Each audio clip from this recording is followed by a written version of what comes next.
વાટા ઊભા થઈ જાય એવી હળવદના ટવાણા ગામે ઘટના ઘટી. તંત્ર સામે ભીખ માંગી કે અમારા સ્વજનને શોધી આપો. દુઃખ સાથે કહેવું પડે કે ચૂંટાયેલા નેતાઓ અને સ્થાનિક જે જવાબદાર અધિકારીઓ છે માત્ર ને માત્ર ફોટો સેશન કરવા આવ્યા છે. જે એનડીઆરએફ અને એસડીઆરએફ ની ટીમ કામ નથી કરી શકી એ કામ અહીંના સ્થાનિક તરવૈયાઓએ જીવના જોખમે કર્યું છે.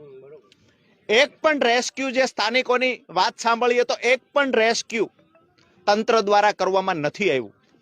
જે અત્યારે 2 ડેડ બોડી મળી છે એ રેસ્ક્યુ પણ સ્થાનિક તરવૈયાઓએ કર્યું છે. 8 લોકો લાપતા નદીમાં હોય, એક પણ લાશ મળે નહીં અને તંત્રના અધિકારીઓ શરમ નથી અનુભવતા. આનાથી મોટી દુઃખની વાત કઈ હોય? શું અપેક્ષા રાખે લોકો તમારી પાસેથી? ત્રીજો દિવસ થયો છતાંય તમને એક પણ લાશ મળતી નથી. સ્થાનિક લોકો, સ્થાનિક તરવૈયાઓ નદીમાં જીવના જોખમે કૂદી પડે.